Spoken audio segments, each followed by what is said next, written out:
Hello and welcome to Designer Discussions with Jason, Miriam, and Maria. Today we're going to be speaking with Jason about what is the first thing to do when your business starts to slow down. Welcome to the Designer Discussions podcast with Jason, Miriam, and Maria, where we talk about marketing, PR, and business advice for design professionals. thanks, Maria. This actually ties into what you talked about in the last episode about why you need to break up with your social media. And as you had touched on in there, the reach is nowadays is not what it was in the past. And you had me share some information in terms of what the reach is now. And it was accurate as of April the 10th of this year. And we had talked about Facebook, you only get 2%, Instagram, 9%. LinkedIn 5%, and then Twitter right around 3%. So that is to say, if you were to post anything, only that percentage of your audience would see what you post. So obviously you need to put money behind it, and that's what all of the social media platforms are heading towards. So where we are and what our views is that if you're not going to put money behind social media, really you need to use it more so for brand awareness. And not as you have to post every day, but if you only post once a week, that's really all you need to do. And so what I was going to talk about today is what I actually taught on in the academy, which if you all have not heard about that, we have an academy where we actually teach designers and remodelers how to do a lot of this. And I'm going to give a high level overview of what I taught in the academy. What I taught can actually be used and should be one of the first things you do when a slowdown happens.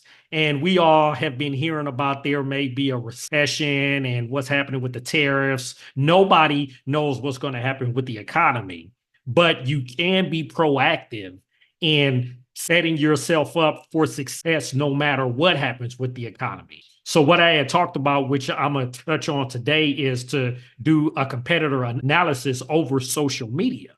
Now, you may think we just talked about not really emphasizing social media, but at the same time, if you do a competitor analysis on your social media, you're going to learn a lot of information that could be applied throughout all of your marketing channels. I'm going to give an example of that towards the end as well. So when you're actually analyzing your competitors, you're trying to understand what is working and what's not working in your particular market. You could look at what ads are being run from your competitor to understand if they are spending money, what they're spending money on.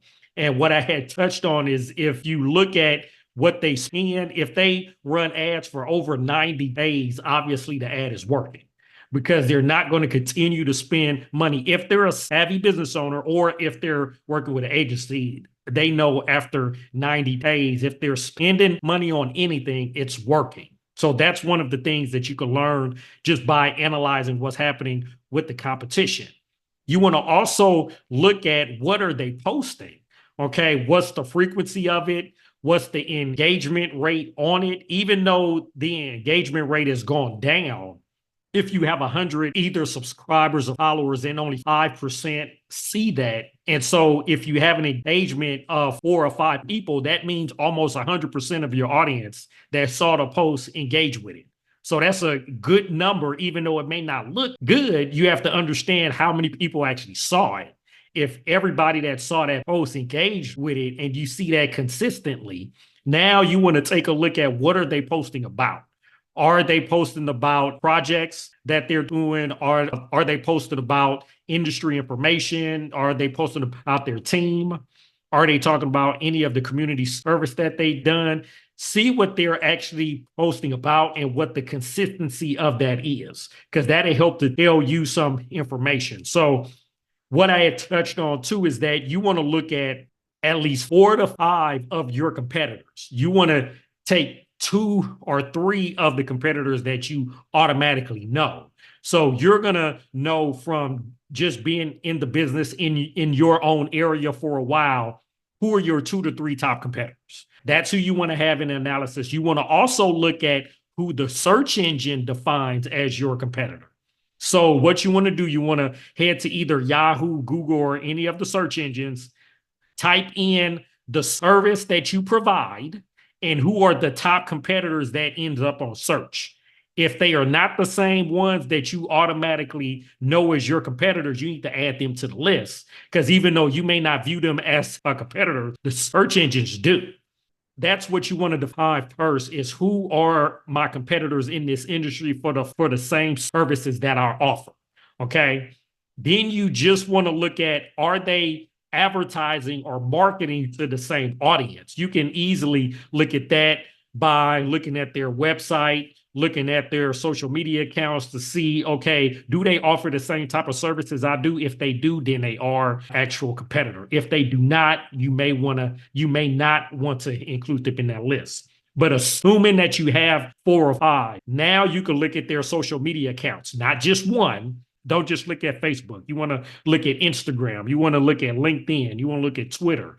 All of the accounts that they have, you want to look at that, because some of your competitors may post on Instagram, but not Facebook. Some may post on Twitter, but not Pinterest, or vice versa. So you want to look at their website, at all of the social media accounts that they are connected to, and then look at the post on all of those accounts.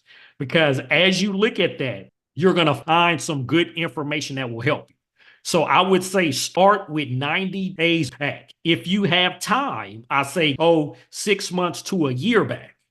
But if you do not have that much time and you just want to speed up the process, do at least a 90-day look back at their post on all of the platforms that they're connected to. Do that for all 4 or 5 of your competitors. I guarantee you're going to learn information that will help you out. I had talked earlier about a client that we had worked with. I'm not going to name her name, but she's a famous designer here within the Dallas area. We worked with her and did the same analysis for her. She found out a lot of information that a lot of the designers in this area were not doing.